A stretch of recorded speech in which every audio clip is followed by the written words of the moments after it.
Welcome to Hashtime with Navguzi Chwanuka. This is a place where we help you unravel social constructs, discuss self-development in line with mental health, emotional well-being, and everything in between that directly or indirectly affects us in the millennial world around us. If you're hearing my voice for the first time and are the kind of person who is not scared of being a better version of yourself even if it requires you to contradict who you were 24 hours ago, consider this your virtual home. I'm your host, Navguzi Chwanuka, and I cannot wait to engage with you in the various conversations. Hi, welcome to the second edition of In Your Words. So I don't know, I'm not feeling the energy. I'm not feeling so great, but as long as I can speak into this microphone, I'm sure this edition can go on. We shall figure out the rest of the health issue a little later. Yeah, of course, this is a little bit contradictory to what I preach on the podcast, that your health matters first and everything. And I know, trust me, I know. I've shared on my wall before that for some people, half is better than whole. Like the common proverb, half a loaf is better. So I'm at my half right now. So allow me to start this second edition of In Your Words with a listener letter from a lady called Jackie. It reads, "Dear Nabu, I hope this message finds you well. I wanted to take a moment to express my deep appreciation for your podcast and inspiring discussions that you consistently bring to us. It has truly been a transformative experience for me. Over the past few months, I have been on a personal journey of self-discovery and growth, and your podcast has been a guiding light throughout. A couple of episodes on your podcast have resonated with me on a profound level, reminding me of the importance of cultivating a healthy relationship with myself.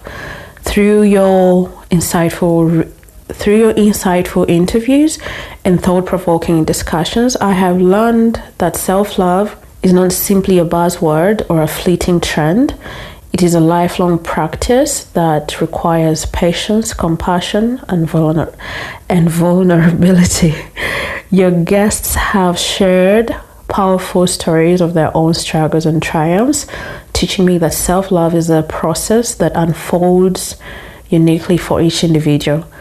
Your podcast has also shed light on the importance of self-care. Through the discussions on prioritizing our well-being, I have learned that self-love involves nurturing both our physical and emotional needs.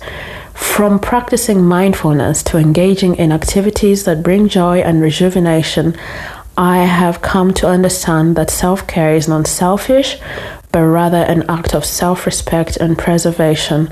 Furthermore, your guests' stories of resilience and overcoming adversity have given me hope during challenging times. They have shown me that self-love is not always easy, but it is worth the effort. It is a continuous journey of growth, forgiveness, and embracing our inherent worthiness." In conclusion, I want to express my gratitude for your dedication to spreading the message of holistic well-being. Your podcast has had a profound impact on my life, inspiring me to cultivate a deeper sense of self-compassion and acceptance. Through your platform, you are empowering listeners like myself to embark on a journey of self-love, embracing my uniqueness, and living more authentically. Thank you for your insightful and uplifting episodes. Your podcast continues to be a source of inspiration, reminding me that self-love is a beautiful ongoing process that is not usually talked about. With heartfelt appreciation, Jackie. Okay. Jackie, thank you so much for sharing your feedback and for taking part in sharing a listener letter. You are the second person to share your listener letter on this podcast. So why did I decide to first read the listener letter? Of course, this is really new. I think we have not really gotten the structure for it. But initially, I thought I would first have to talk about the things that I've seen, then read a listener letter. But for this time, I read through the letter and it just reminded me that I really wanted to talk about this specific topic, should I say. So before going forward, Jackie, thank you so much for sharing your letter with us, and even so, for sharing your HTNK experience with me. If there be the most important measure of success for this podcast, it is for the ability to have impact on a listener's life. So thank you, Jackie. We're new into this listener letter segment, and I feel like this specific letter was timely. It sort of nudged me to jump out of my realm of procrastination. At the beginning of the year, I hoped to create an episode on the real meaning of self-love and self-care. I had discovered that perhaps we misunderstand the meaning of those two words. I've been that kind of person. As I've confessed in the podcast that I am an emotional eater, I still battle with the thought of eating whenever I feel like life's pressing me so hard. When my first instinct says, "Oi, go right ahead and order some junk," I've started to ask myself if junk is really the only solution for my troubles. So, to be honest, much as I say that I am a work in progress, I still find so much peace in overindulgence in eating.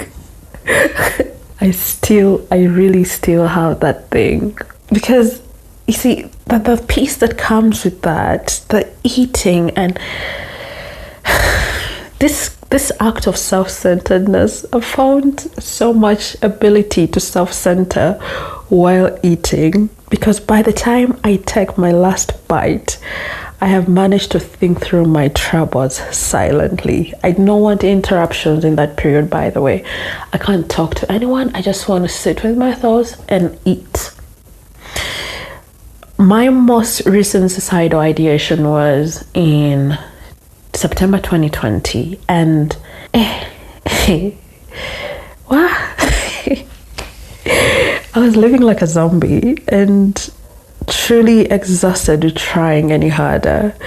By that time, I had discovered a lump in my thigh, and let me tell you something.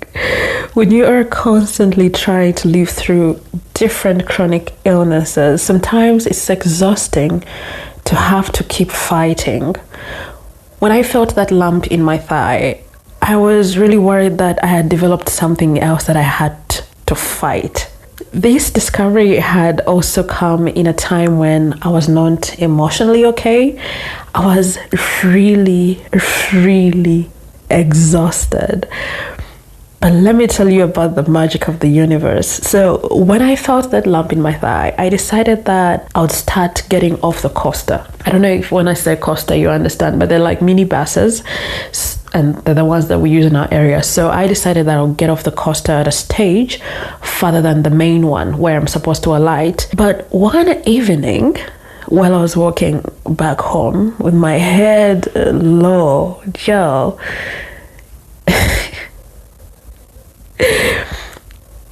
I had my head low and I was wondering if it was worth any more fight. I was moving, of course, to make sure that if it's a clot, I don't know, I didn't really have an idea of what it was, but I just wanted to, increase my mobility. So I decided to start walking. But even when I was walking, my head was low, wondering, man, how much more do I have to fight? Is this even worthy, the fight, But in that moment when I was with my thoughts and feeling like I am really tired, there were kids by the roadside, and when they saw me, they burst into so much joy upon seeing me. They kept screaming, "Bye, bye, bye," and it was just so beautiful to look at. They reminded me of my childhood because, we did that a lot for cars. I don't remember doing it for human beings, but they were like, "Bye, bye." Hey, they were so happy. And when I looked at them, they lived in a world that never troubled them. And the irony in that is that we lived in the same world.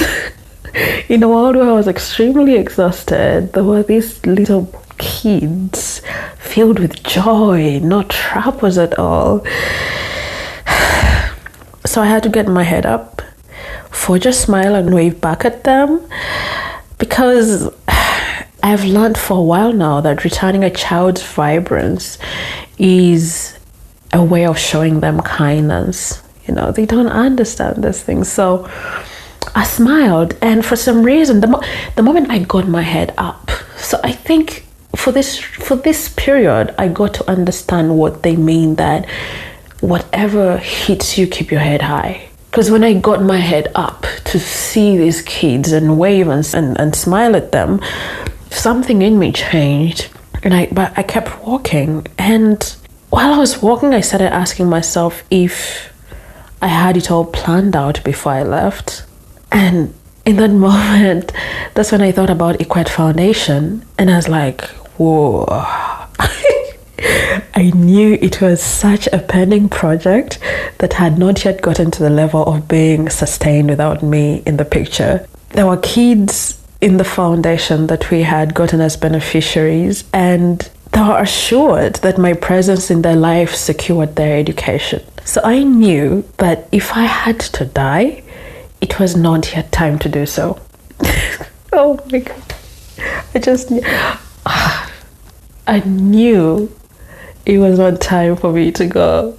And Lawrence Namalit speaks about purpose a lot, and I think when you have purpose, I've not really read so much about it, but I believe that when you find purpose to live, I actually believe, I don't have to read so much about it, but when you find purpose to live, things to pursue, it always keeps you grounded as a reason for you to keep doing this life, however hard it gets. So the preacher of purpose, Lawrence Namalik, check him out, by the way, Life Signatures podcast. You can always jump in and listen into what he has to share with you. He has a couple of nuggets of wisdom that you can walk away with throughout your week. So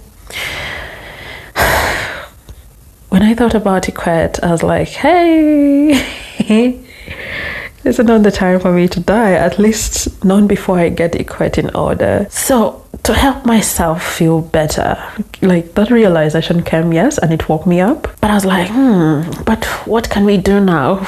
At least for now. I thought about my Kafunda. They have great chicken. I don't know if they still do it great. It's been a while since I went there, but I went to a Kafunda, plugged my headsets, devoured my chicken and chips, and yeah, troubles had not gone away, but I felt better. And this is the same habit I carried on when it came to the podcast editing days. I always ate packets of cookies with coffee. This helped with distracting me from how taxing editing can get, you guys. Editing a podcast episode can really be taxing. So I ate and ate until some of my clothes stopped fitting. So at the beginning of the year, while thinking about what important topic I might not have talked about yet, I thought about how for a very long time I misunderstood the meaning of self-care. I thought about how my practices of self-love or self-care were detrimental to my health. It's been constant work. I've not been tracking my progress, but I have noticed that I have not been misusing food, and neither have I been snacking a lot. I wonder what other coping mechanism I could have come up with. Perhaps I should be more attentive and figure it out, but I've noticed I've been clean. Yeah? Do I say clean? I've been clean for at least this year. I've not seen myself overindulging in snacking of foods. I sit through, sometimes I'm like, where are the tears? I want to cry, I need to cry, I'm not going to eat. I'm a work in progress, like I usually say. So yeah, what does self-love look like for you? Is it really love, or does it come laced with self-hate? Based on what I've shared, you already know, because I have an answer already, and you know my answer. So based on what I have shared, you already know that I've registered a couple of failures and I'm doing my very best to undo the damage. Yeah, we're trying, pretending to work out, but yeah. And because I'm doing this and because I've come to this realization and I'm starting to undo the damage, if I roll the ball back to you, does your body really consider self-love to be self-love?